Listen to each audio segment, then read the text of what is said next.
Hello everyone, welcome back to Think psychology.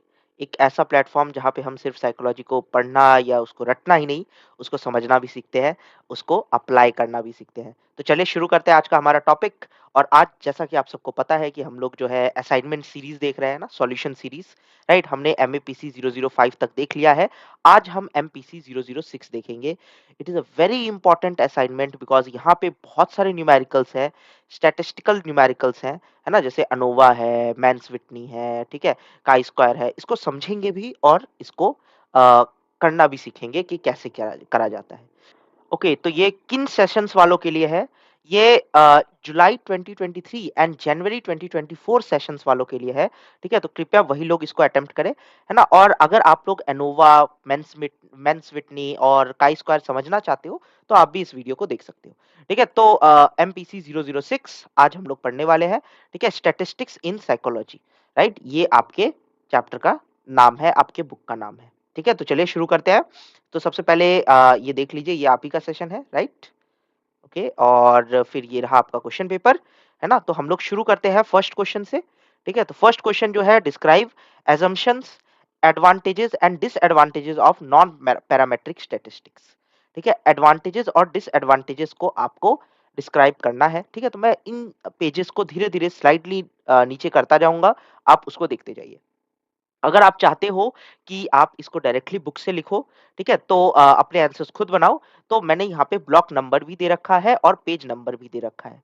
तो आप इसको डायरेक्टली रेफर कर सकते हो। तो ब्लॉक 4 पेज नंबर 16 से लेके 18, वहाँ पे आपको ये डायरेक्टली मिल जाएगा। तो आप वहाँ से डायरेक्टली इसको रेफर कर सकते हो। अदरवाइज़ आप मेरे आंसर्स को देख सकते हो, बहुत अच्छे हैं, टू द पॉइंट है ना? और आंसर्स ऐसे ही होने चाहिए जैसे मैंने यहाँ पे लिखा हुआ है। तो सबसे पहले मैंने क्या किया है, मैंने इसको इंट्रोड्यूस किया है विथ आप देख सकते हो एक छोटा-सा इंट्रोडक्शन है, और उसके बाद एडवांटेजेस और डिसएडवांटेजेस बताना था, तो देखिए मैंने एडवांटेजेस भी बताया है, राइट?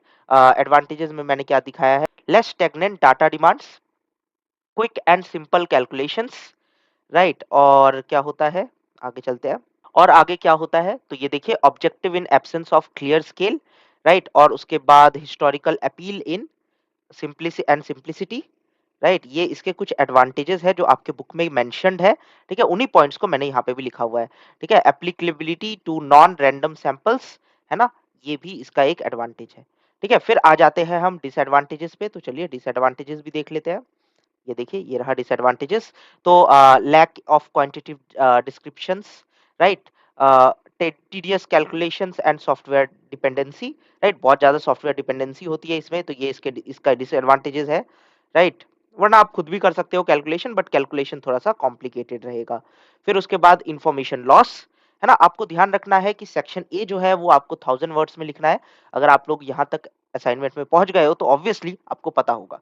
ठीक है, फिर उसके बाद आ जाते हैं हम, तो ये अभी हमने देख लिया, राइट? और उसके बाद मैंने अपने हर क्वेश्चन के एंड में एक कंक्लूजन भी लिखा हुआ है। तो आप ये देख सकते हो कि ये रहा कंक्लूजन। ठीक है, तो कंक्लूजन आपके हर आंसर के एंड में होना चाहिए, है ना? और वो मैंने यहाँ पे डाल रखा है। तो आप इसको डायरेक्टली यहाँ से लिख सकते हो। मैंने इसको धीरे धीरे स्लाइड को अप डाउन किया है, तो आप इसको पॉज करिए, स्क्रीनशॉट लीजिए, या डायरेक्टली आप अपने फ़ोन से लिख लीजिए। ठीक है? तो that will be a best option. Okay, तो अब चलते हैं हम क्वेश्चन नंबर 2। क्वेश्चन नंबर 2 क्या है? Explain the concept of normal distribution, explain divergence from normality. ठीक है? तो इसको भी एक्सप्लेन करना है, divergence of normality and concept of normal distribution क्या होता है ये? तो आप देख लीजिए, ये कहाँ मिल जाएगा आपको बुक में? बुक में ब्लॉक 3 पेज नंबर 006। ठीक है, पेज 06 पे आपको ये डायरेक्टली मिल जाएगा, ब्लॉक नंबर 3, है ना? बुक आपको पता है, एमपीसी 006, राइट? वहां से आप डायरेक्टली इसको देख सकते हो। ओके, आंसर कैसे लिखना है? तो पहले मैंने देखिए यहाँ पे क्या किया है, concept of normal distribution. Normal distribution होता क्या है, नॉर्मल डिस्ट्रीब्यूशन कर्व क्या होता है, वो सब कुछ मैंने यहाँ पे मेंशन किया है। फिर उसके बाद मैंने मेंशन किया है क्या क्या की कैरेक्टरिस्टिक्स है ऑफ नॉर्मल डिस्ट्रीब्यूशन, जहाँ पे बुक में भी बहुत सारे कैरेक्टरिस्टिक्स, आई गेस 12 कैरेक्टरिस्टिक्स जो है बुक में मेंशन किए हुए हैं, है ना? उन सारे कैरेक्टरिस्टिक्स को मैंने यहाँ पे लिखने की कोशिश की है। ठीक है, तो आप डायरेक्टली देख सकते हो, सिमेट्री है, बेल शेप्ड कर्व है ना? मीन मीडियन मोड कोइंसिडेंस है, राइट? एक ही पॉइंट पे मिलता है। ठीक है, फिर उसके बाद आप ये देख सकते हो, है ना? इंपेरिकल रूल है। ठीक है, फिर standardization, then we have Z score. ठीक है, तो यहाँ पे हमारे सारे एडवांटेजेस में हो गए। अब हम डिसएडवांटेजेस देखते हैं, डिसएडवांटेजेस ऑफ नॉर्मेलिटी। ठीक है, तो कॉजेज ऑफ डिसएडवांटेजेस, तो ये देखिए स्क्यूनेस एंड कर्टोसिस, ये भी एक पार्ट है आपके स्टैंडर्ड डेविएशन का, है ना? स्टैंडर्ड डेविएशन जो आप ग्राफ बनाते हो, ठीक है, लाइक दिस, तो इसमें स्क्यूनेस एंड कर्टोसिस भी जो है एक पार्ट आता है। फिर उसके बाद आउटलायर्स, आउटलायर्स क्या होते हैं आप इसको पढ़ के समझिए, राइट? डाटा ट्रांसफॉर्मेशन, है ना? Then we have multi modality, right? फिर उसके बाद हैवी टेल्स, है ना? फिर उसके बाद सैंपल साइज, ये सब कुछ डिसएडवांटेजेस है। ठीक है? फिर उसके बाद आप देख लीजिए detecting departure from normality. Normality से अगर डिपार्चर होता है आपका, तो वो कैसे आप डिटेक्ट करोगे? ठीक है? तो हिस्टोग्राम बनाते हैं हम, है ना? क्यू प्लॉट करते हैं, ठीक है? ये सब भी हम बना के देख सकते हैं। शेपिरोवेलिक टेस्ट है, कोर्मोग्रोव सिमिरोनोव टेस्ट है, ठीक है? कोई रशियन साइंटिस्ट है, इनके इनके ऊपर टेस्ट्स हैं, ठीक है? मेरे से तो बोला भी नहीं जा रहा। Okay, and at the end we have conclusion. ठीक है? तो जो भी आपको आंसर, जो भी आप आंसर लिख रहे हो, आपके हर आंसर के बाद कंक्लूजन होना चाहिए, राइट? आपका आंसर जो है कंक्लूजन के फॉर्म में एंड होना चाहिए। ठीक है? तो आप इसको इस फॉर्म में एंड कर सकते हो। अब आ जाते हैं हम क्वेश्चन नंबर 3, और जो इस सेक्शन का लास्ट क्वेश्चन है, ठीक है? और जो बहुत इंपॉर्टेंट है, बिकॉज़ आपके हर एग्जाम में ये क्वेश्चन पक्का से पक्का आता है, ठीक है? व्हिच इज़ अनोवा, है ना? तो आइए हम लोग समझते हैं अनोवा कैसे किया जाता है। तो एक क्वेश्चन के साथ इसको समझते हैं, जो क्वेश्चन यहाँ पे गिवन है, ठीक है? तो क्वेश्चन नंबर 3 आप देख सकते हो, the score obtained by early, middle and late adolescents on adjustment scale are given below. Compute ANOVA for the same, right? तो चलिए इसका मैं पहले आपको सैंपल्स दिखाता हूं जो आपको गिवन है आपके क्वेश्चन में। ठीक है, तो ये कुछ सैंपल्स है जो आपको यहाँ पे दे रखा है, देख सकते हो आप, अर्ली एडोलसेंस, है ना? कितने सैंपल्स है यहाँ पे? तो जैसा कि आप देख सकते हो, टोटल मैंने 10 वैल्यूज लिए यहाँ पे, राइट? और अर्ली एडोलसेंस में, मिडिल एडोलसेंस में और लेट एडोलसेंस में, राइट? अब ये बेसिकली हमारा जो होता है एन होता है, राइट? Small N. तो अगर हम नीचे चले तो मैंने इन सबको यहाँ पे स्पेसिफाई किया है। तो देखिए के क्या है, के जो होता है वो नंबर ऑफ ग्रुप्स होता है, ठीक है? स्मॉल एन जो होता है उसको हम रिप्रेजेंट करते हैं कि हर केसेस में, हर ग्रुप्स में हमारे पास कितने केसेस हैं। तो टोटल मैंने 10 केसेस यहाँ पे लिए हुए हैं, ठीक है? और कैपिटल एन को हम रिप्रेजेंट करते हैं कि total number of units in the group, ठीक है? कि टोटल नंबर ऑफ कितने यूनिट्स हैं, उन सबको हम यहाँ पे कैपिटल एन से रिप्रेजेंट करते हैं। अब ये हमें जरूरी होता है, because if you are going to solve ANOVA, ठीक है, तो आपको ये वैल्यूज भी यहाँ पे आपको सबसे पहले अपने उसमें लिख लेने हैं। ठीक है, अगर आपने ये लिख लिया है तो फिर आपको एक टेबल ड्रॉ करना है और इसी को मॉडिफाई करना है, जो अभी आपने यहाँ पे नंबर्स लिए थे। ठीक है, तो मैंने इनको, इन तीनों चीजों को, अर्ली एडोलसेंस को x1 ले रखा है, मिडिल एडोलसेंस को x2 एंड लेट एडोलसेंस को x3। ओके, अगर आप देख सकते हो यहाँ पे, है ना? और फिर यहाँ पे मैंने, देख लीजिए, टोटल 10 केसेस बना दिए हैं। ठीक है, अब देखिए, x1 जो है, इन सब की वैल्यूज मैंने यहाँ पे लिख दिया as it is, as you can see. ठीक है, इसको मैं थोड़ा सा छोटा कर देता हूँ ताकि आप इजिली इसको देख सको। ठीक है, कंप्लीट आ जाए यहाँ पे, चलिए ठीक है, इतना काफी है। तो यहाँ पे है हमारा अर्ली एडोलसेंस, ये है हमारा मिडिल एडोलसेंस और ये है हमारा लेट एडोलसेंस। क्या करना है, इन सारे वैल्यूज को आपको लिख देना है एज इट इज, आप जैसे ऊपर टेबल में लिखा हुआ था क्वेश्चन में, एज इट इज आपको यहाँ पे x1, x2 और x3 की वैल्यू लिख देनी है। ठीक है, एज इट इज। फिर उसके बाद क्या करना है, आपको इसको सम कर देना है। ठीक है, तो ये देखिए मैंने यहाँ पे समीशन का भी साइन डाल रखा है, तो जब मैं इन सबको ऐड करता हूँ तो मेरा आता है 29। ठीक है, और फिर सेम x2 के लिए भी 31 एंड x3 के लिए भी 40।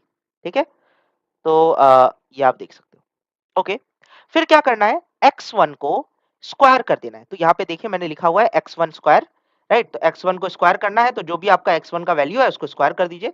तो 2 है तो यहाँ पे 4 हो जाता है, 3 है तो 9 हो जाता है, 2 है तो 4, अगेन 3 9, 4 16 एंड 2 का 4। तो ऐसे करके मैंने सबको स्क्वायर कर दिया है, और जो भी वैल्यू, जितनी भी वैल्यू है ये सारी, ठीक है, इन सबको मैंने ऐड करके यहाँ पे, इसको भी ऐड करके यहाँ पे लिख दिया। ठीक है, सेम चीज मैंने x2 स्क्वायर के साथ किया, ठीक है, और फिर ऐड करके यहाँ लिख दिया, और सेम चीज x3 स्क्वायर के साथ भी, ठीक है, एंड सम करके इसको मैंने यहाँ पे आंसर के फॉर्म में लिख दिया। ओके, नाउ ये हमारे टोटल वैल्यूज हो गए। अब फर्स्ट स्टेप क्या होता है, आपको हाइपोथेसिस डिसाइड करना है। ठीक है, आपको एक हाइपोथेसिस स्टेट करना है, तो आपके दो हाइपोथेसिस बनेंगे, एक बनेगा नल हाइपोथेसिस और एक बनेगा अल्टरनेट हाइपोथेसिस। नल हाइपोथेसिस इस केस में क्या होगा कि there is no significant difference between the mean of the score of early middle and late adolescence on the adjustment scale. ठीक है, और अल्टरनेट हाइपोथेसिस यहाँ पे क्या होगा, there is a significant difference between the mean of the score of early middle and late adolescence on the adjustment scale. Question क्या था, उसके अकॉर्डिंग ही आपको अपना हाइपोथेसिस बनाना है। नल हाइपोथेसिस जो होता है ये आपको डिसअप्रूव करना होता है। ठीक है, और अल्टरनेट हाइपोथेसिस हमें प्रूव करना होता है इस रिएक्शन में। ठीक है, अगर आपका अल्टरनेट हाइपोथेसिस प्रूफ नहीं होता है, इसका मतलब आपका नल हाइपोथेसिस प्रूफ हो रहा है। और अगर नल हाइपोथेसिस प्रूफ हो रहा है तो मतलब कि ये जो आपने यहाँ पे एजम्पशन लगाया है, ये एजम्पशन सही हो रहा है। ठीक है, तो हम कैसे प्रूफ करते हैं वो मैं आपको दिखाऊंगा। पहले हम आप समझ लीजिए ये null hypothesis and alternate hypothesis क्या होता है।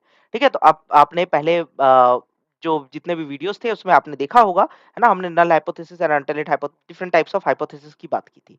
राइट, तो जो भी अल्टरनेट हाइपोथेसिस होता है उसका सीधा उल्टा होना चाहिए null hypothesis. There is no significant difference, है ना। अगर हम अल्टरनेट हाइपोथेसिस में ये प्रूफ करना चाह रहे हैं कि कुछ डिफरेंस है इन तीनों स्टेजेस में, ठीक है, बिटवीन द किस चीज के लिए हम बात कर रहे हैं, तो adjustment scale and adjustment scale के लिए। ठीक है, तो एडजस्टमेंट स्केल में इनमें कुछ डिफरेंसेस आने चाहिए। ठीक है, ये हमारा अल्टरनेट हाइपोथेसिस है। बट नल हाइपोथेसिस इसका सीधा अगर आपका अल्टरनेट हाइपोथेसिस प्रूफ नहीं हो रहा है तो मतलब नल हाइपोथेसिस सही है। ठीक है, मतलब there is no significant difference, है ना, इन द एडजस्टमेंट स्केल। ठीक है, तो आई होप ये क्लियर है। अब हम आगे चलते हैं और हमारा सेकंड स्टेप क्या होगा। सेकंड स्टेप जो होता है, हम कैलकुलेट करते हैं यहाँ पे सी एक्स। अब ये सी एक्स क्या होता है, सी एक्स का फॉर्मूला होता है, ठीक है, sigma X square upon N. ठीक है, तो सिग्मा एक्स स्क्वायर क्या होता है, बेसिकली आप इसको सिंप्लीफाइड फॉर्म में लिख सकते हो, कैपिटल एन तो आपको पता है ना, N one plus N two plus N three, जितना टोटल नंबर ऑफ केसेस होते हैं। राइट, तो टोटल 30 थे तीनों कॉलम्स में, है ना, तो यहाँ पे हम सीधा सीधा 30 लिख सकते हो। ये देखो मैंने यहाँ पे लिख दिया है 10 + 10 + 10। राइट, और यहाँ पे जो है आपको जितने भी एक्स है, ठीक है, x1 x2 एंड x3, है ना, उन सबको स्क्वायर करना है। ध्यान रखिएगा यहाँ पे मैंने सिग्मा एक्स स्क्वायर लिखा हुआ है। ठीक है, मैंने यहाँ पे सिग्मा एक्स नहीं लिखा हुआ है, एक्स स्क्वायर नहीं लिखा है, वो अलग से मैंने नहीं लिखा है यहाँ पे। आपको कौन सी वैल्यूज लेनी है, आपको ये वाली वैल्यूज लेनी है, 29, 31 एंड 40। ठीक है, x1 x2 और x3, इन तीनों को ऐड कर देना है और फिर उनको स्क्वायर कर देना है। तो वही मैंने यहाँ पे किया हुआ है। ठीक है, 29, 31, 40 और इन तीनों को ऐड करके फिर मैंने स्क्वायर कर दिया, and the value that I get. ठीक है, तो ये मेरी वैल्यू आ रही है और ये मेरा डिनोमिनेटर आ रहा है, तो इन दोनों को हम लोग डिवाइड कर देंगे and will get the value. तो सी एक्स की वैल्यू मेरी आ गई 333.33। ठीक है, तो 333.33 मेरी सी एक्स की वैल्यू आ गई। अब क्या करना है हमें, ठीक है, तो ये हमने कोरिलेशन टर्म निकाल लिया। ठीक है, अब हम निकालेंगे sum of square of total, S S T. ठीक है, तो sum of square of total कैसे निकालते हैं, ये हमारा थर्ड स्टेप है। ठीक है, तो पहले आपने हाइपोथेसिस बना लिया, फिर हमने क्या निकाला, सी एक्स निकाला, अब हम एस एस टी निकाल रहे हैं। ठीक है, sum of square of total, ये आपको सब पता याद रखना पड़ेगा, सबके फॉर्मूलेज याद होने चाहिए, तभी आपसे ये सॉल्व हो पाएगा अनोवा। ओके, तो चलिए एस एस टी सॉल्व करते हैं। तो इसका फॉर्मूला क्या होता है, सिग्मा एक्स स्क्वायर माइनस सी एक्स। ठीक है, तो जो भी आपका, अब देखिए यहाँ पे मैंने सिग्मा एक्स स्क्वायर लिखा है, मतलब यहाँ पे जो है आपको X one square, X two square and X three square, तो आपको कौन सी वैल्यूज लिखनी है, ये वाली वैल्यूज। ठीक है, ये जो वैल्यूज थी सिग्मा 95, 103 और 164 जो आपने कैलकुलेट किया था, ये किसकी वैल्यूज थी, ये आपके X one square, X two square और एक्स थ्री स्क्वायर की वैल्यूज थी। ठीक है, तो आप देख सकते हो X one square, X two square and X three square. Right, इन्हीं की वैल्यूज हमने यहाँ पे कैलकुलेट की थी। राइट, अब चलिए नीचे चलते हैं। तो ये हमारा हो गया, हाँ, तो ये अब देख लीजिए, अब इसको क्या करना है, आपको पहले जल्दी से यहाँ पे इन सबको ऐड कर देना है ना। तो जब हम 95 प्लस 103 प्लस 184 कर देंगे, ठीक है, तो मेरी वैल्यू आती है 382, और इसको जब मैं सब्ट्रैक्ट करता हूँ 333 से, विच इज सी एक्स की वैल्यू, जो आपने यहाँ पे अभी जस्ट कैलकुलेट की थी। ठीक है, यही सी एक्स की वैल्यू मैंने यहाँ पे पुट कर दिया है और इसको सब्ट्रैक्ट कर दिया, तो मेरी एस एस टी की वैल्यू आ रही है 48.67। ठीक है, थर्ड स्टेप समझ में आ गया। अब चलिए फोर्थ स्टेप पे चलते हैं। फोर्थ स्टेप में आपको क्या करना है, आपको फाइंड आउट करना है sum of square among the group, S S A. ठीक है, तो एस एस ए कैसे कैलकुलेट करते हैं, देखिए सिंपल है, सिग्मा एक्स स्क्वायर, ठीक है, डिवाइडेड बाय एन। तो यहाँ पे जो है आपको अगेन एक्स वन स्क्वायर नहीं लेना है, यहाँ पे सिंपल एक्स वन लेना है, उसको स्क्वायर कर देना है। ठीक है, तो जितना भी आपका सिग्मा एक्स वन आया था और सिग्मा एक्स टू आया था, सिग्मा एक्स थ्री आया था, राइट? इनको स्क्वायर कर देना है और n1, n2, n3, ठीक है? इन सबको ऐड कर देना है। तो सबसे पहले हम क्या करेंगे और फिर उसके बाद सब्ट्रैक्ट कर देंगे Cx से। So very simple, right? सारे वैल्यूज़ लिखिए, इन सबको ऐड करिए, ठीक है? और फिर उसके बाद 333.33 से सब्ट्रैक्ट कर दीजिए। तो यू विल गेट, मेरे पास जो वैल्यू आ रही है 6.87 वैल्यू आ रही है। ओके? तो मेरे एसएसए की वैल्यू भी आ गई।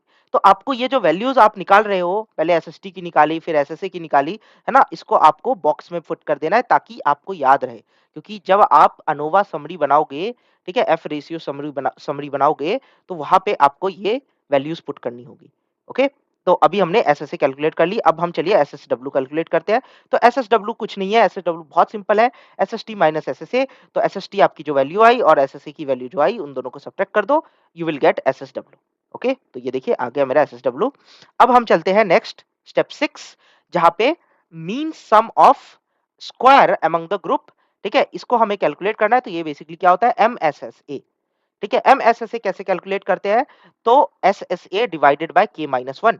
तो जैसा कि मैंने आपको बताया था, के की वैल्यू कितनी थी? 3, बिकॉज़ 3 ग्रुप्स हमने लिए थे, है ना? तो के की वैल्यू थी 3, ठीक है? तो यहाँ पे आपको क्या करना है, के माइनस 1, तो व्हिच इज़ बेसिकली 2, है ना? ये हम डिग्री ऑफ फ्रीडम ऐसे लिखते हैं, ठीक है? तो एमएसएसए इक्वल्स टू 6.87। आप 6.87 आपकी एसएसए की वैल्यू आई थी, ऊपर हमने कैलकुलेट किया था, है ना? और के माइनस 1 2 हो गया, ठीक है? इसको डिवाइड कर दोगे, आपकी वैल्यू आ जाएगी एमएसएसए की। ये देखिए, ये आ गई मेरी एमएसएसए की वैल्यू। ओके? आई होप ये क्लियर है। अब हम चलते हैं स्टेप 7। स्टेप 7 क्या है? कुछ नहीं करना है आपको, एमएसएसडब्ल्यू फाइंड आउट करना है, यानी mean sum of square within the group, ठीक है? विदिन द ग्रुप को कैलकुलेट कर रहे हैं हम लोग। तो एमएसएसडब्ल्यू, है ना? एमएसएसडब्ल्यू कैसे कैलकुलेट करते हैं? MSSW is equal to SSW upon N minus K, ठीक है? तो एसएसडब्ल्यू क्या है? ऊपर हमने एसएसए एमएसएसए कैसे कैलकुलेट किया था? SSA upon K minus 1, right? यहाँ पे हम करेंगे MSSW is equal to SSW upon N minus K, है ना? एन हमारे पास कितना है? 30, के कितना है? 3, तो 30 माइनस 3 इज 27।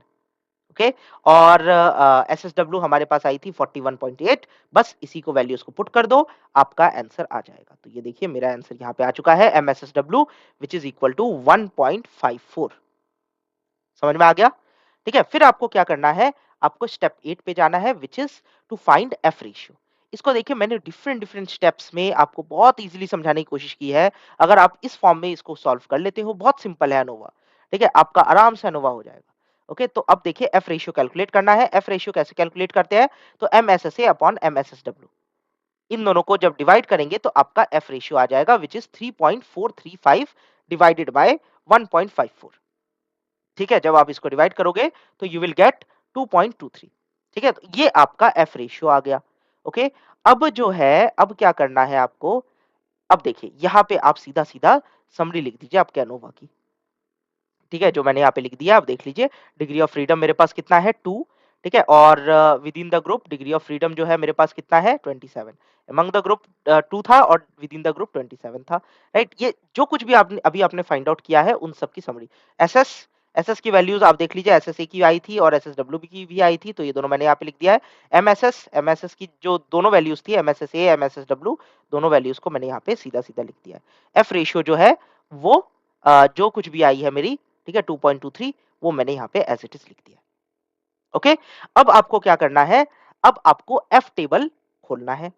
ठीक है? तो एफ टेबल हमको कहाँ से मिलेगा? तो चलिए एफ टेबल देख लेते हैं और वहाँ से हम कंपेयर कर लेते हैं कि जो हमारा एफ रेशियो आया है, उससे नल हाइपोथेसिस एक्सेप्ट हो रहा है या रिजेक्ट हो रहा है। ओके? तो आप ये देख सकते हो एफ टेबल के अंदर, राइट? आपको क्या करना है?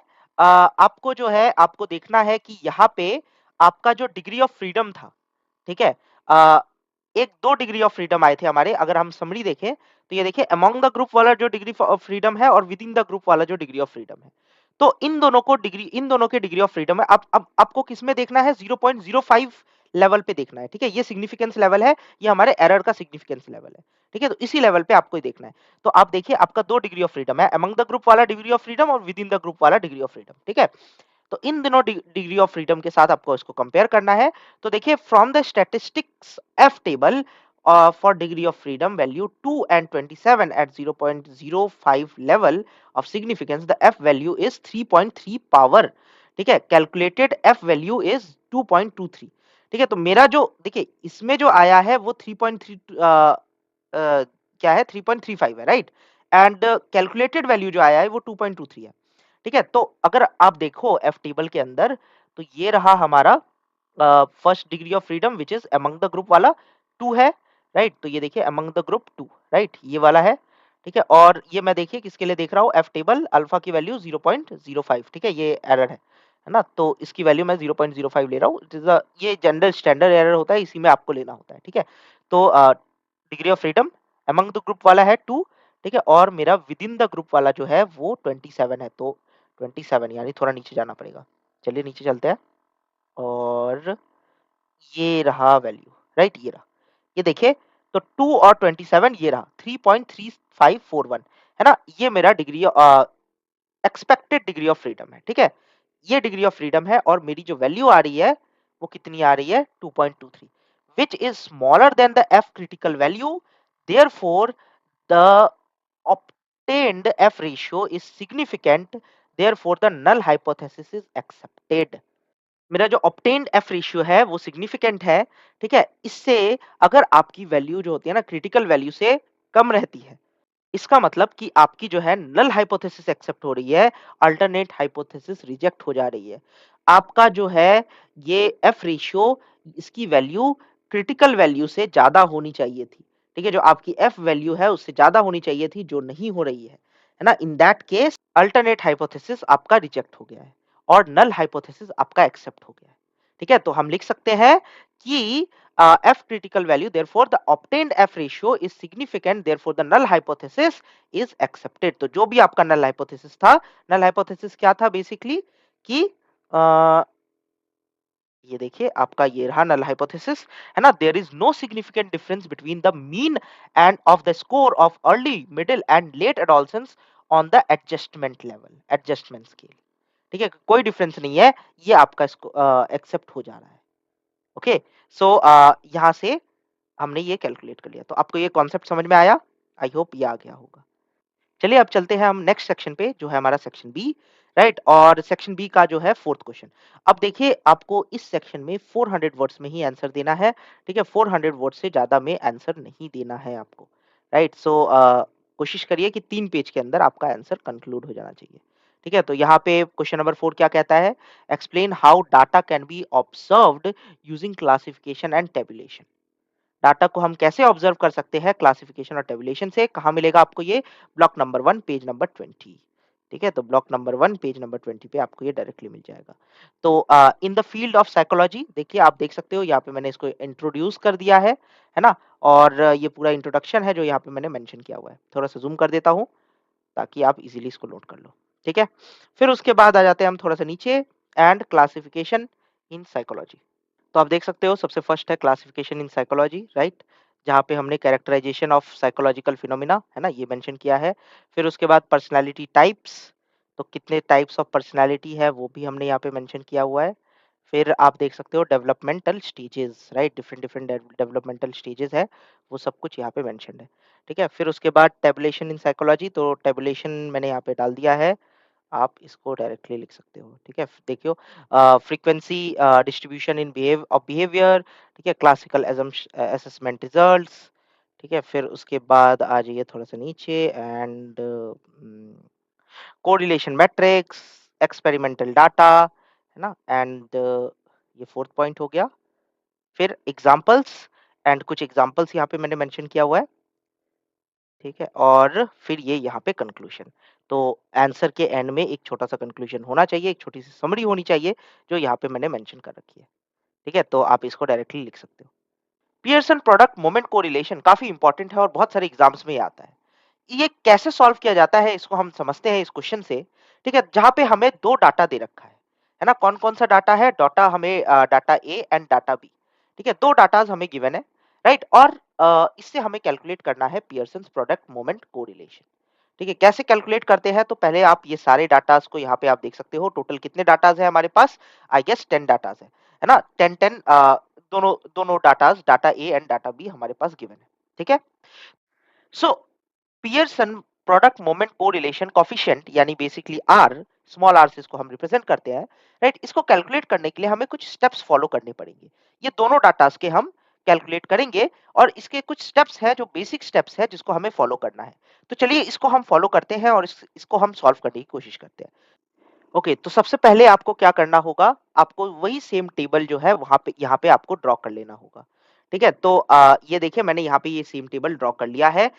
आपको जो हमारे पास डाटा ए था उसमें हमने डाटा ए की जगह पे एक्स रख दिया है, ठीक है? मतलब डाटा की ए की वैल्यू हमने एक्स के फॉर्म में यहाँ पे लिख दी है। ठीक है? तो ये डाटा ए है हमारा और ये डाटा बी है। ठीक है? एज़ इट इज़ आपको लिख देना है और इनको समेशन कर देना है। ठीक है? तो summation X is equal to 360 और summation Y is equal to 155। ठीक है? इन सारे वैल्यूज़ को ये जितने भी 10 वैल्यूज़ हैं इन सबको अगर हम सम करेंगे तो हमारे पास ये वैल्यूज़ आएँगी। राइट? ये कर दिया आपने, फिर क्या करना है आपको x माइनस एक्स बार करना है, यानी एक्स बार क्या होता है यहाँ पे, एक्स बार जो होता है वो हमारी मीन वैल्यू होती है। ठीक है, मीन को ही हम एक्स बार बोलते हैं। तो एक्स का मीन जो होगा वो हमारा एक्स बार हो गया, वाई का मीन जो है वो हमारा वाई बार हो गया। तो एक्स बार हम कैसे कैलकुलेट करते हैं, तो sum of observation upon number of observation, मतलब मीन ऐसे ही कैलकुलेट किया जाता है, राइट? जितने ऑब्जर्वेशन है उन सबका सम अपॉन जितने भी नंबर ऑफ ऑब्जर्वेशन है, ठीक है, उन सबको जब आप ऐड कर दोगे तो देखिए हमारे पास टोटल ये सारे नंबर ऑफ ऑब्जर्व 10 ऑब्जर्वेशंस है ना? और इन सबको जब हम सम करेंगे तो हमारे पास 360 आ रहा है।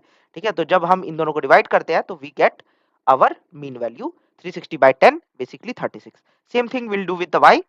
ठीक है? तो ये देखिए y का भी हमारा मीन वैल्यू आ जाएगा 15.5। डन। अब क्या करते हैं, चलिए वापस से टेबल पे चलते हैं। ये रहा आपके एक्स वैल्यूज, है ना? अब इसको सब्ट्रैक्ट कर देना है, यानी जो भी एक्स वैल्यू है उसको एक्स बार से सब्ट्रैक्ट कर देना है। तो एक्स बार हम एक्स वैल्यू हमारे पास 34 था, एक्स बार आया है 36। दोनों को सब्ट्रैक्ट करेंगे तो -2 आएगा। Same thing will do with 43, तो 7 आ जाता है। 32 4, ठीक है, -4 56 20 34 -2 35 -1 46 10। तो ऐसे करके हम सबको सब्ट्रैक्ट कर देंगे। ठीक है? और same thing will do with the y value. ठीक है? तो देखिए y के साथ भी y माइनस y बार, है ना? तो मीन वैल्यू को हम y के साथ सब्ट्रैक्ट कर दे रहे हैं। तो 0 माइनस 0.5 है ना? क्या आया था हमारा? 15.5 आया था, राइट?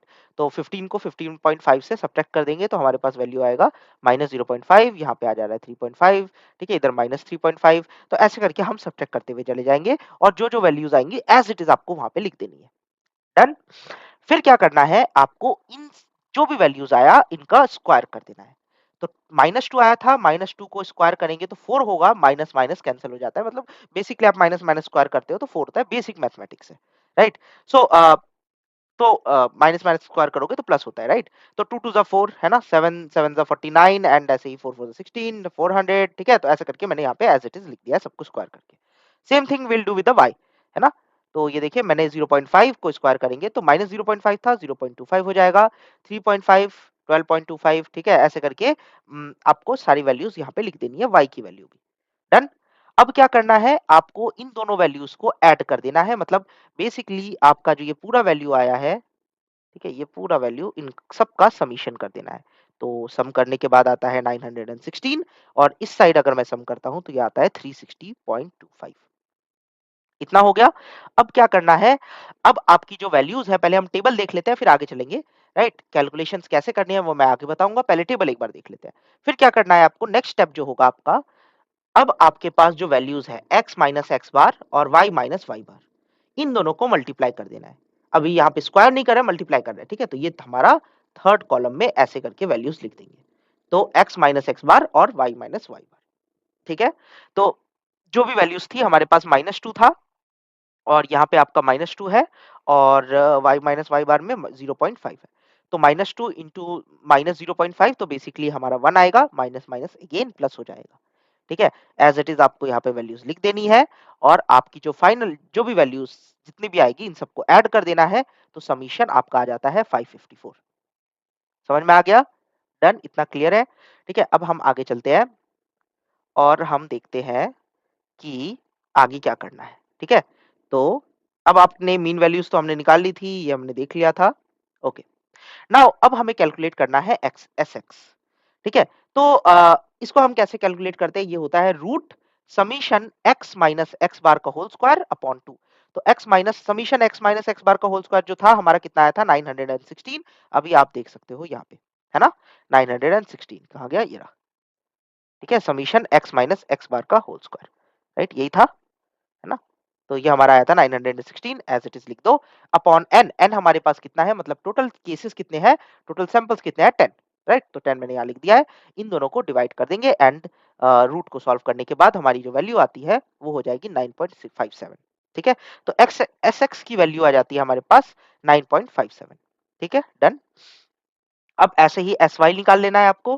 ठीक है, तो ये देखिए सेम चीज, सेम फॉर्मूला, राइट? इस टाइम आपको y लेना है, right? Sum of x y minus y bar का होल स्क्वायर। ठीक है, तो इसका कितना होता है, ये देखिए, आपने देखा था, आपने खुद ही कैलकुलेट किया था, 360.25, है ना? एज इट इज यहाँ पे लिख देना है y वाले का, ये रहा 360.25। ठीक है, और डिवाइडेड बाय 10, 10 से जब डिवाइड करेंगे तो हमारे पास एस वाई की जो वैल्यू आती है वो आती है 6। ठीक है, ओके, एस एक्स आ गया, एस वाई आ गया, अब क्या करना है?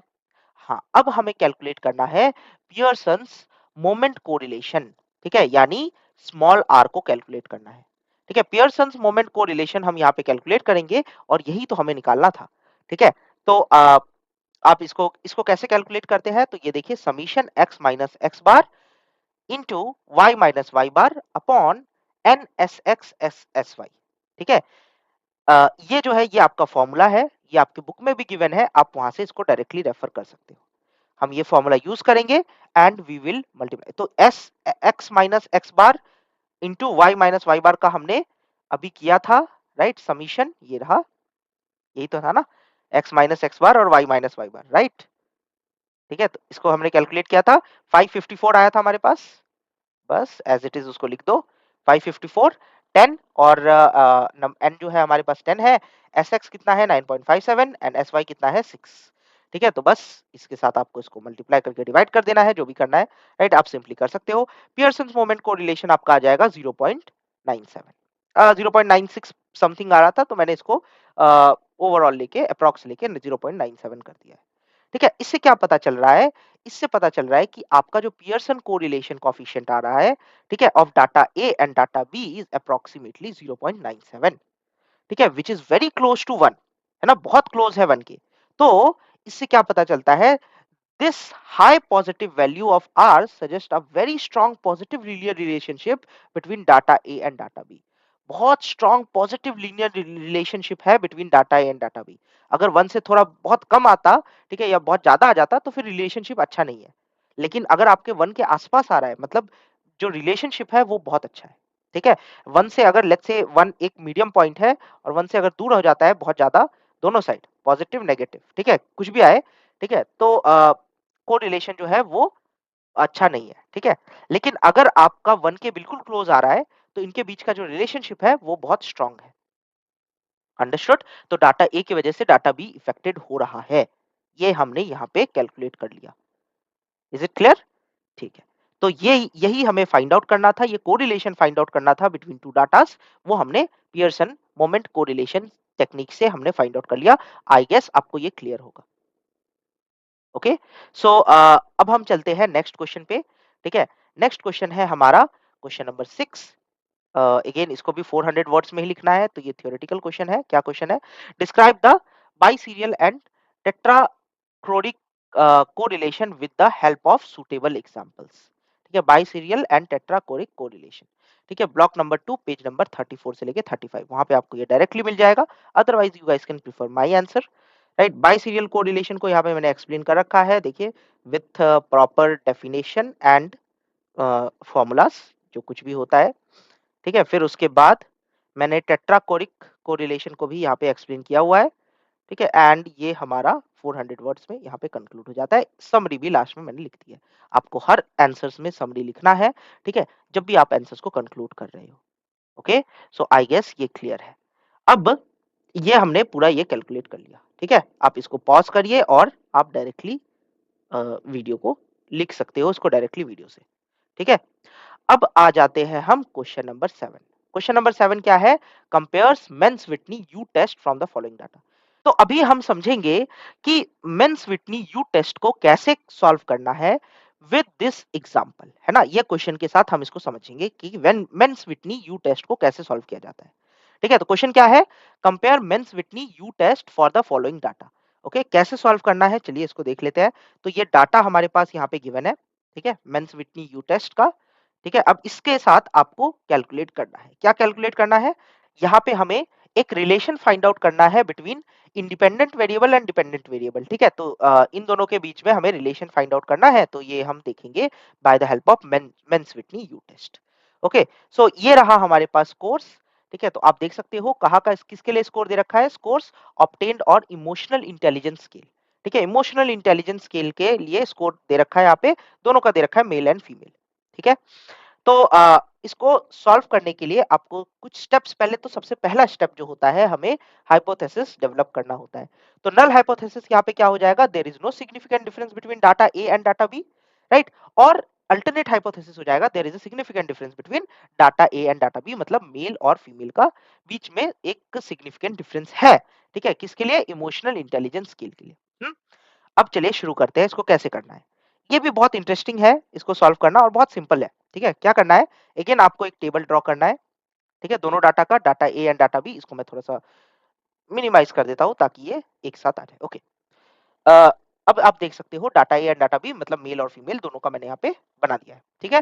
अब आपको कुछ नहीं करना है, वो वैल्यूज एज इट इज जैसे गिवन थी वहां पे लिख लेना है, और इनका ओवरऑल जो रैंकिंग है वो आपको लिख लेना है। तो सबसे पहला रैंकिंग आता है 9 का, right, because 9 is the smallest value, है ना। तो सबसे फर्स्ट रैंकिंग यहाँ पे आ गया, ठीक है। फिर उसके बाद 10 हो गया सेकेंड वैल्यू, ठीक है। फिर आ जाता है 20, एंड देन फोर्थ हो जाएगा 21, है ना। और फिफ्थ आ जाता है आपका ओके 23 दो बार आ रहा है, तो इसको 5 नहीं लिखना है, इसको 5.5 लिखना पड़ेगा आपको, ठीक है।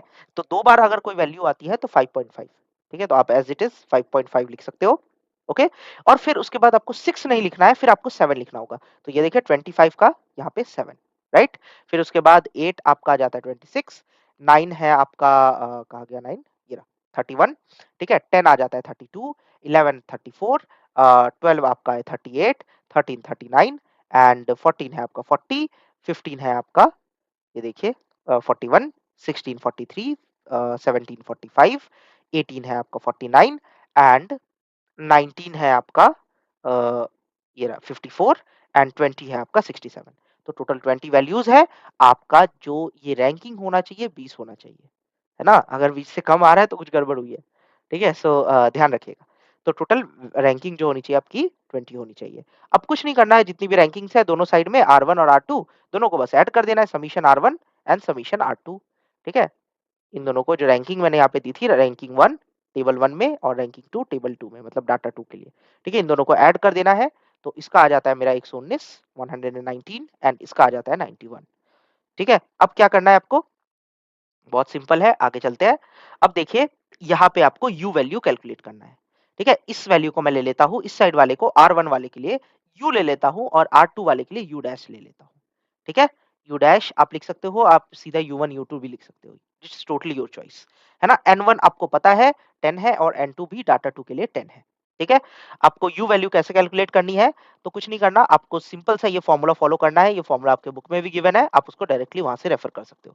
फॉर्मूला क्या है, u is equal to N1 N2 plus N1 bracket में N1 प्लस N1 अपॉन 2, ठीक है, minus sigma R1 summation R1, ठीक है। ऐसे ही आपको यहाँ पे भी करना है, N1 N2 plus N2, right, bracket में N2 plus 1 upon 2 minus summation R2, ठीक है। ऐसे करके आपको इसको डिवाइडेड बाय 2, मतलब उसको 2 से डिवाइड कर देना है, ठीक है। इस वैल्यू को आपको सिर्फ 2 से डिवाइड करना है, 2 से डिवाइड करना है, ये ध्यान रखिएगा, पूरी वैल्यूज को मत करने लग जाइएगा, ठीक है। यही वैल्यू है जो 2 से डिवाइड होगी, ओके।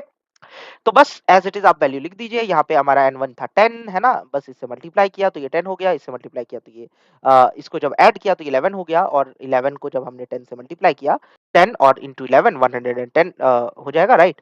और उसको जब हम 2 से डिवाइड करेंगे तो वो हो जाएगा हमारे पास 55, राइट। और ऐसे ही आपको यहाँ पे ऐड कर देना है, तो यहाँ पे 20 हो जाएगा, 100 हो जाएगा, 100 प्लस 55 इज 155, ठीक है। और उसके बाद उसको 19 से सब्ट्रैक्ट कर देना है, तो हमारे पास वैल्यू आती है U1 की, U की 36, U डैश की आपको ऐसे ही कैलकुलेट कर लेना है, यहाँ पे भी अगेन 55, राइट। और 100 100 plus 55 155 minus 91 which is basically 64, ठीक है। तो U डैश की वैल्यू आ जाती है 64, ठीक है। U की वैल्यू है 31, U डैश की वैल्यू है 64, राइट। अब आपको यहाँ पे क्या कैलकुलेट करना है, calculate U statistics for Mann's Whitney U test using smaller u1 and u2 to calculate the test, smaller of u1 and u2 to calculate the test statistics. तो u1 और u2 से u2 में कौन सबसे smaller है उसको ही आपको लेना है और उसको आपको टेबल के साथ कंपेयर करना है। तो compare with critical value, comparing with critical value, U value आपको कैलकुलेट करनी है, ठीक है, यू वैल्यू आपको फाइंड आउट करनी पड़ेगी टेबल से, राइट। तो with the critical value from the Mann's Whitney U distribution, ठीक है, यू डिस्ट्रीब्यूशन टेबल टेबल में आपको ये आपको क्रिटिकल वैल्यू मिल जाएगी, तो उसके साथ आपको इसको कंपेयर करना है। इसमें सबसे छोटा वैल्यू को आपको लेना है, तो आपका सबसे छोटा वैल्यू जो है यू का आ रहा है विच इज 36, है ना।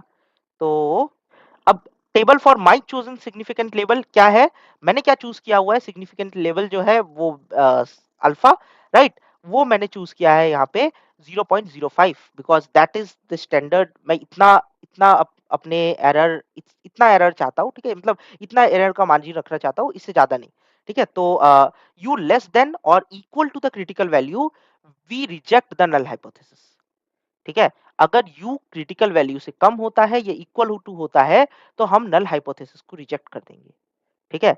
अगर make a decision, if the null hypothesis is rejected, it indicates that there is a significant difference between the two groups in terms of score and emotional intelligence scale। तो इन this case मेरी जो u value होगी वो कितनी होगी 36, because it is the smallest value.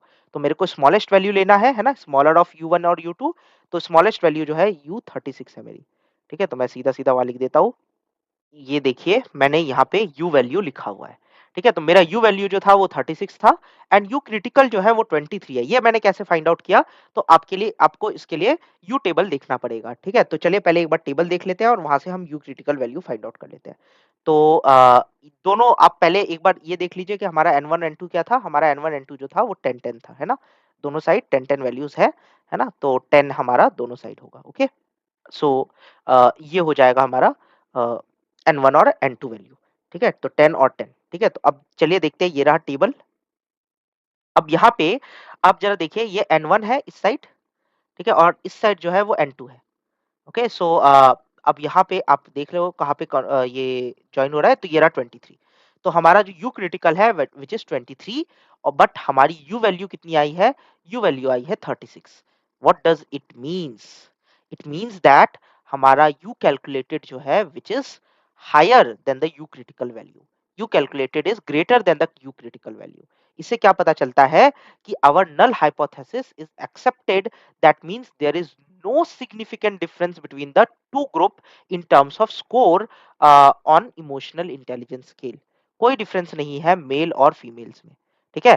तो ये emotional intelligence skill के स्कोर में कोई डिफरेंस नहीं आ रहा है, ठीक है। तो मतलब क्यों, क्योंकि हमारा जो यू कैलकुलेटेड वैल्यू आया है it is greater than the U critical value. इससे कम आता या इसके इक्वल भी होता तो इससे कम आता तो बेसिकली आप कह सकते थे कि आपका अल्टरनेट हाइपोथेसिस एक्सेप्ट हो रहा है, बट यहाँ पे अल्टरनेट हाइपोथेसिस रिजेक्ट हो रहा है और नल हाइपोथेसिस एक्सेप्ट हो रहा है, ठीक है। तो कैसे पता चला, यहाँ पे ये रूल है कि comparing the calculated value U value with a critical value from the Mens-Whitney U distribution table by for my chosen significance level which is 0.05, ठीक है। तो मैंने 0.05 लेवल पे देखा है, आप ये भी देख लीजिएगा, ठीक है। अगर मेरी बात पे विश्वास नहीं हो रहा तो ये देखो, मैंने जो है ये 0.05 लेवल पे लिया हुआ है, ठीक है। तो अगर मैं इसको थोड़ा सा बैक करता हूँ, हाँ ये देखिए, ये 0.10 है, यहाँ पे नहीं लेना है 0.05, ठीक है। अल्फा मेरा होना चाहिए 0.05, है ना। तो ये मैंने यहाँ पे लिया हुआ है, ओके। सो आई होप ये क्लियर है। इससे हमें क्या पता चला कि हमारा जो नल हाइपोथेसिस है वो एक्सेप्ट हो रहा है और अल्टरनेट हाइपोथेसिस रिजेक्ट हो रहा है, ओके। चलिए तो चलिए अब चलते हैं हम नेक्स्ट क्वेश्चन में, जो है हमारा question number 8, right. Question number 8 क्या है, compute chi square from the following data.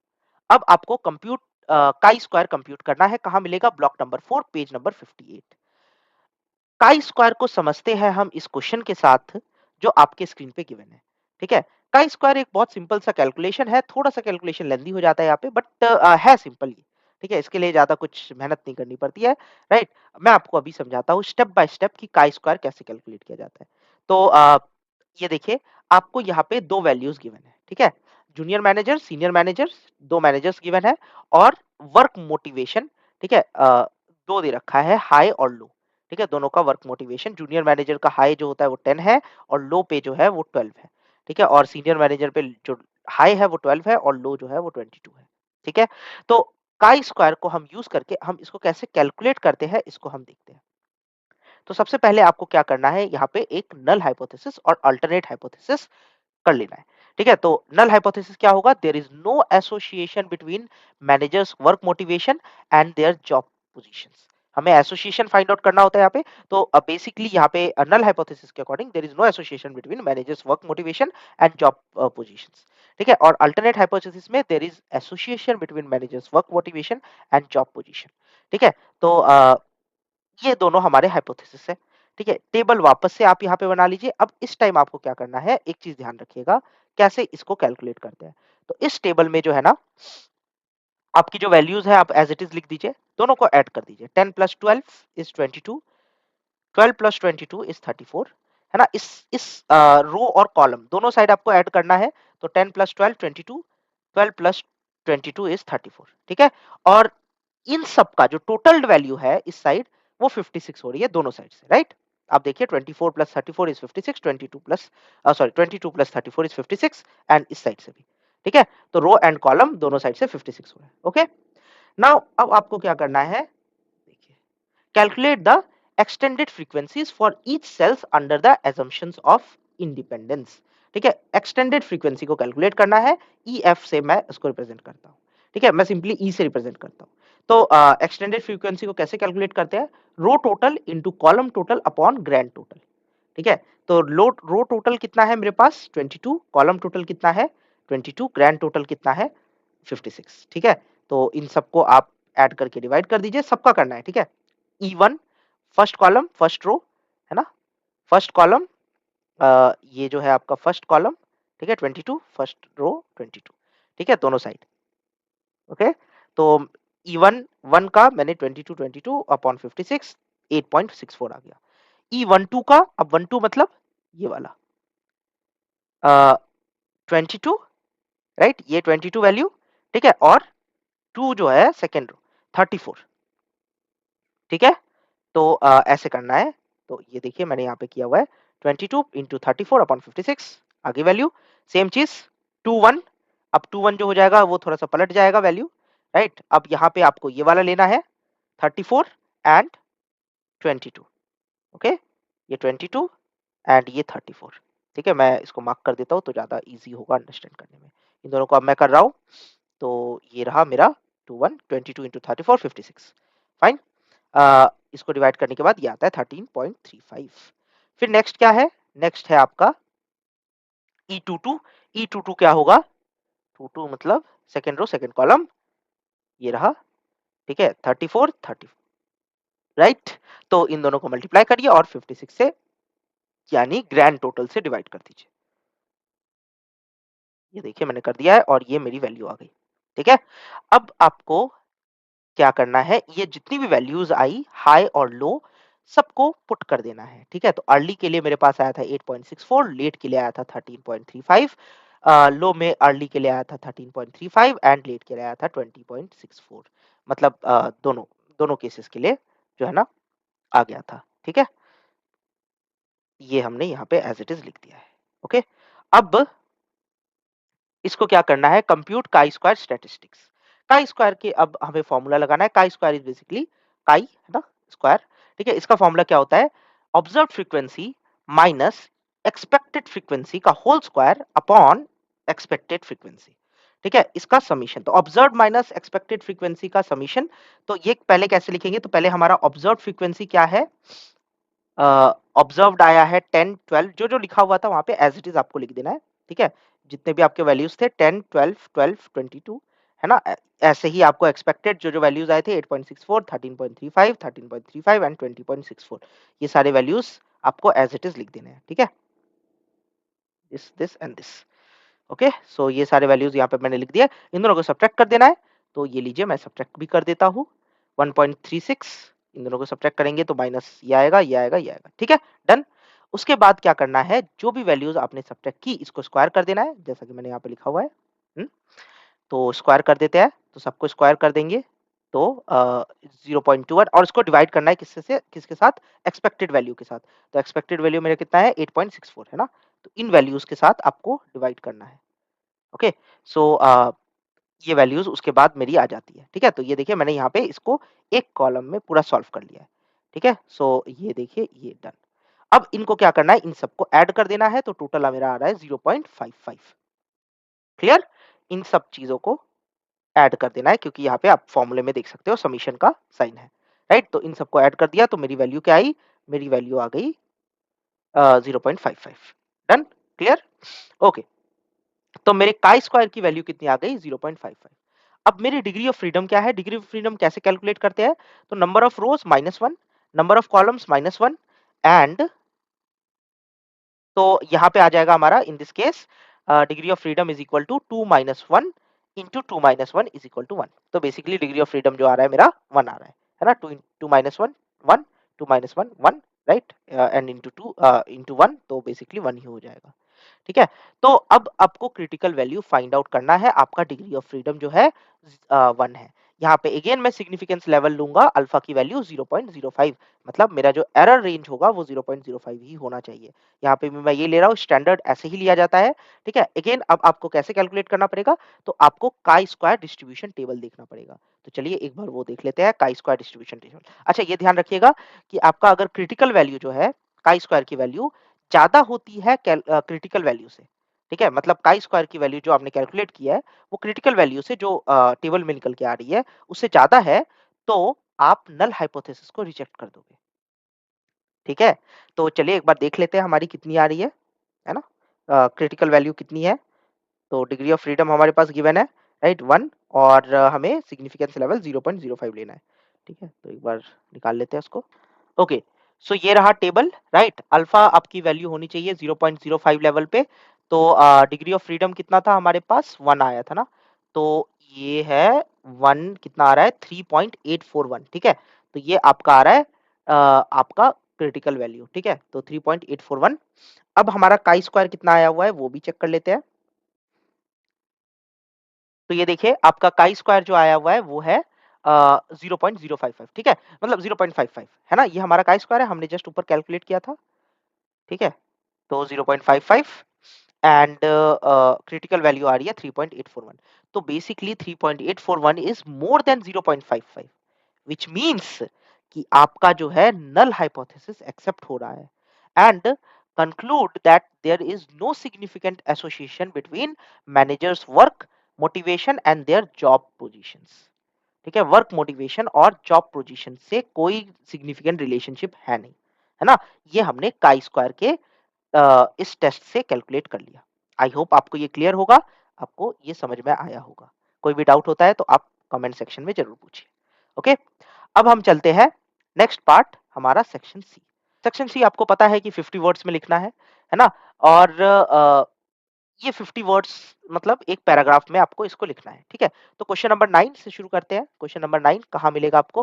Question क्या है? मेजर्स ऑफ सेंट्रल टेंडेंसी तो मेजर्स कहाँ-कहाँ मिलेंगे आपको? ब्लॉक 1 पेज नंबर 26 ठीक है? तो मेजर्स ऑफ सेंट्रल टेंडेंसी इसको मैंने 50 टू 60 वर्ड्स में आंसर कर रखा है। आप यहाँ से डायरेक्टली लिख सकते हो। ओके, नेक्स्ट क्वेश्चन क्या है? Question number 10 advantages and disadvantages of descriptive statistics ठीक है? तो कहाँ मिलेगा? Block number 1 page number 28 otherwise you can write my answer which is much better है ना? ये रहा डिस्क्रिप्टिव स्टैटिस्टिक्स आप इसको एज इट इज लिख सकते हो। ठीक है? अगर आपको इसको और अच्छे से समझना है तो आप हमारे वीडियोस को देखिए। ओके, हम थोड़ा नीचे चलते हैं और नेक्स्ट क्वेश्चन देखते हैं। राइट, आई होप आप इसका स्क्रीनशॉट लेके इसको लिख रहे होगे। टाइप 1 एंड टाइप 2 एरर ठीक है? इसको कैसे करना है? इसका कहाँ मिलेगा? Block 1 page number 38 type 1 error क्या होता है वो मैंने एक्सप्लेन कर रखा है और टाइप 2 एरर क्या होता है वो मैंने भी यहाँ पे एक्सप्लेन कर रखा है। तो आप इजीली यहाँ से लिख सकते हो। ठीक है? उसके बाद question number 12 which is scatter diagram ठीक है? स्कैटर डायग्राम जो होता है वो क्या होता है उसको मैंने यहाँ पे एक्सप्लेन कर रखा है 50 वर्ड्स में। आप इसको एज़ इट इज़ यहाँ से लिख सकते हो। कहाँ मिलेगा बुक में ये? ब्लॉक 2 पेज नंबर 7 वहाँ से भी आप इसको रेफर कर सकते हो। नेक्स्ट है हमारा पियर्सन कोरिलेशन। पियर्सन कोरिलेशन ये रहा, ठीक है? ब्लॉक 2 पेज नंबर 57 में आपको मिल जाएगा। अदरवाइज़ आप मेरे आंसर को प्रेफ़र कर सकते हो, मच बेटर है, बेस्ट है। ठीक है? तो इसको आप यहाँ से लिख सकते हो। उसके बाद हमारे पास है question number 14 which is assumptions underlining regression. ठीक है, तो क्या-क्या assumptions है जो रिग्रेशन को अंडरलाइन करते हैं? तो वो देखिए मैंने यहाँ पे कुछ लिखा हुआ है, आप इसको यहाँ से डायरेक्टली लिख सकते हो। ये प्रॉपर्ली मैंने पॉइंट वाइज़ लिखा हुआ है ना? तो डिफरेंट डिफरेंट पॉइंट्स हैं, यहाँ पे मैंने इसको मेंशन कर रखा है। ठीक है, डायरेक्टली आप यहाँ से लिख लीजिए, ज़्यादा बेटर है। ओके, नहीं तो बुक में मिल जाएगा आपको ब्लॉक नंबर 2 पेज नंबर 79। ठीक है, वहाँ से भी आप इसको लिख सकते हो। नेक्स्ट है क्वेश्चन नंबर 15, स्टैंडर्ड एरर, है ना? कहाँ मिलेगा? Block 1 page number 56। अदरवाइज़ मेरे आंसर को प्रेफ़र करिए, मच बेटर है। ठीक है, तो ये देखिए ये रहा आंसर। ठीक है, आप इसको डायरेक्टली यहाँ से लिख सकते हो। Okay, next is interactional effect, है ना? इंटरैक्शनल इफ़ेक्ट क्या होता है? वो देखिए यहाँ पे मैंने मेंशन कर रखा है, अनोवा, राइट? तो कहाँ मिलेगा? Block number 3 page number 107। ठीक है, वहाँ से आप इसको देख सकते हो, अदरवाइज़ आप मेरे आंसर को डायरेक्टली प्रेफ़र कर सकते हो। ठीक है, फिर उसके बाद हम आ जाते हैं थोड़ा नीचे, question number 17th, which is comparison between Spearman rho and Kendall tau. ठीक है, स्पेयरमैन रो और किंडलटाओ मेथड को मैंने कंपेयर कर रखा है। ब्लॉक 4 में आपको ये दोनों मिल जाएँगे। ठीक है, आप सीधा-सीधा यहाँ से इसको लिख सकते हो। ठीक है, 50 वर्ड्स में लिखना है, ज़्यादा बड़ा लिखना नहीं है, ना इतना बड़ा कोई एक्सप्लेनेशन देना नहीं है, तो सीधा-सीधा आप यहीं से लिख लीजिए, ज़्यादा बेटर है। राइट, और फिर आपका question number 18 which is the last question, levels of measurement, है ना? लेवल्स ऑफ मेजरमेंट कहाँ मिलेगा? Block number 4 page number 8। ठीक है, आप इसको डायरेक्टली यहाँ से लिख सकते हो, मेरे पास बेस्ट आंसर है, आप इसको डायरेक्टली यहाँ से लिख लीजिए। ओके, आई होप आपको ये समझ में आया होगा, जो कुछ भी अभी हमने डिस्कस किया, जितने भी हमने मेथड्स देखे, स्टैटिस्टिकल मेथड्स देखे, है ना? मेंस व्हिटनी देखा, अनोवा देखा, राइट, एक्सपेरिमेंट्स देखा, राइट? तो कोरिलेशन स्पेरमैन्स कोरिलेशन कोएफिशिएंट देखा, राइट? तो ये सब अब अभी हमने देखा, आई होप ये आपको समझ में आया होगा, राइट? आप यहाँ से इसको अच्छे से समझ सकते हो। अगर आपको कोई डाउट है तो आप कमेंट सेक्शन में पूछिए। अगर आपको इस पीडीएफ से समझने में ऐसे प्रॉब्लम आ रही है तो आप मेरे से ये डायरेक्टली पीडीएफ ले सकते हो, है ना? और गिवन नंबर है, व्हाट्सएप नंबर है, आप उसको डिस्क्रिप्शन में दे रखा है, ठीक है? आप उस पे मेरे को कॉन्टैक्ट करिए, आप मेरे को बोलिए कि आपको ये पीडीएफ चाहिए, राइट? एंड हम आगे डिस्कस कर सकते हैं, ठीक है? राइट? अगर आपको ये पसंद आया है तो do like and subscribe and इसको ज़रूर शेयर करिए, right? So that's it for today, फिर मिलते हैं नेक्स्ट वीडियो में। Thank you very much.